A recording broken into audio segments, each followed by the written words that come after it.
नमस्कार दोस्तों, मैं हूं आचार्य डॉक्टर मोहित और वेद सार संसार में आपका स्वागत करता हूं।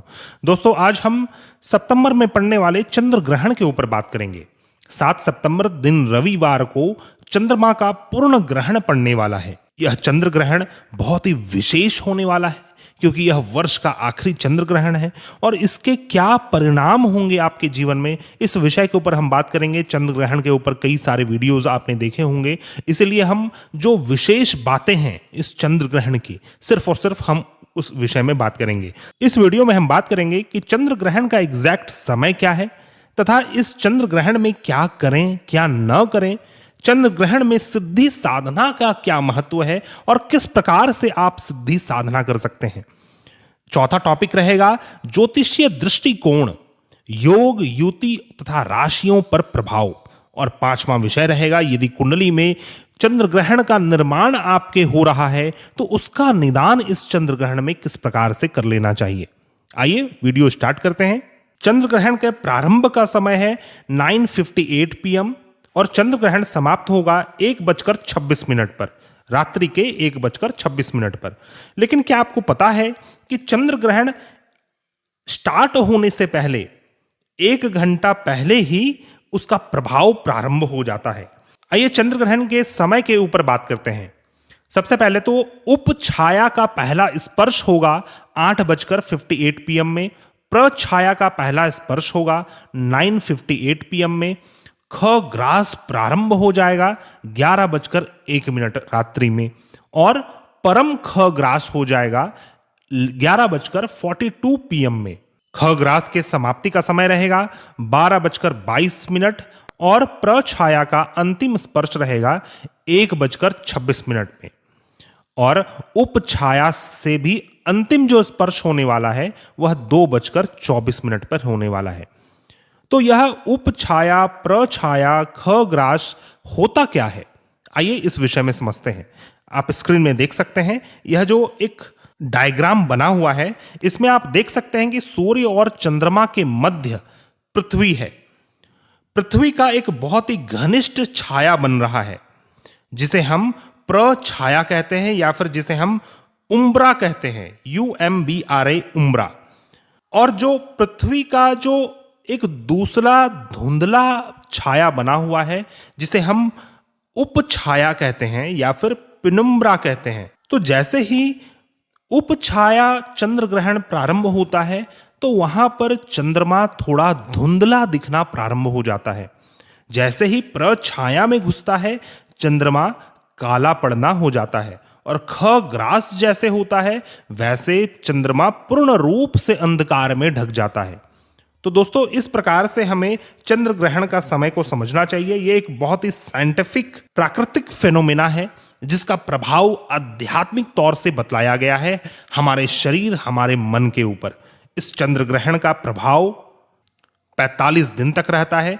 कुछ विशेष कार्य होते हैं जो आपको करने चाहिए इस चंद्र ग्रहण में और कुछ विशेष कार्य है जो कभी भी नहीं करना चाहिए।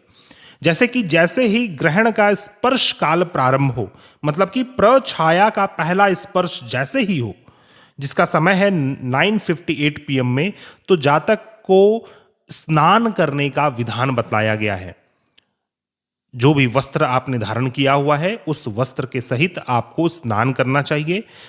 ख ग्रास के समय या तो आप भगवान का मंत्र जप करें, भगवान का भजन कीर्तन करें। भगवान को स्पर्श नहीं किया जाता, भगवान के प्रतिमा, भगवान के तस्वीर को स्पर्श नहीं किया जाता है इस अवधि में। इस अवधि में सभी मंदिर के पट बंद कर दिए जाते हैं कि भगवान इस समय स्पर्श नहीं किए जाते हैं, क्योंकि इसका रीजन है कि इस समय जातक को छूतक काल लग जाता है और चंद्र ग्रहण का छूतक काल 9 घंटे पहले ही प्रारंभ हो जाता है, जो कि 7 सितंबर को ही 12:19 दिन में ही प्रारंभ हो जाएगा और यह छूतक काल लगातार प्रछाया के अंतिम स्पर्श तक बना रहेगा जिसका समय है रात्रि के 1:26 पर। तो इस पूरे छूतक काल में जातक को कोई भी भगवान की प्रतिमा को स्पर्श नहीं करनी चाहिए। साथ में इस चंद्र ग्रहण में सिद्धि साधना का विशेष महत्व बतलाया गया है। कोई भी मंत्र हो जिसका आप जप करते हैं या फिर कोई विशेष साधना में आप सिद्धि चाहते हैं, तो कहा गया है कि इस चंद्र ग्रहण में उसका 1,00,000 गुना प्रभाव मिलता है। सिर्फ आप एक बार मंत्र जप करेंगे तो वह 1,00,000 की काउंटिंग में माना जाएगा। इसीलिए यह सबसे महत्वपूर्ण समय होता है किसी भी प्रकार की सिद्धि साधना करने के लिए। अतः यदि आप किसी भी प्रकार की सिद्धि साधना करना चाहते हैं इस अवधि में, तो आपको छूतक काल स्टार्ट होने से पहले ही, दिन के 12:19 से पहले ही सभी वस्तुओं को, जिन वस्तुओं का उपयोग होगा आपका साधना काल में, उन वस्तुओं को पहले ही निकाल कर आप रख लें, अलग रख लें, क्योंकि बाद में स्पर्श ना करना पड़े भगवान को आपको। और फिर उस समय आप मंत्र जप कर सकते हैं, यज्ञ हवन आदि कर्म कर सकते हैं और शांत बैठना है उस समय। किसी भी जातक को उस समय हंसी मजाक, प्रमाद, लड़ाई झगड़ा इस प्रकार की चीज़ों में नहीं पड़ना चाहिए। और स्पेशली गर्भवती स्त्रियों को विशेष ध्यान रखने की आवश्यकता है इस चंद्र ग्रहण के काल में। जो भी घर के बड़े बुजुर्ग कहते हैं, उस प्रकार से आपको इसका विशेष ख्याल रखना चाहिए इस अवधि में।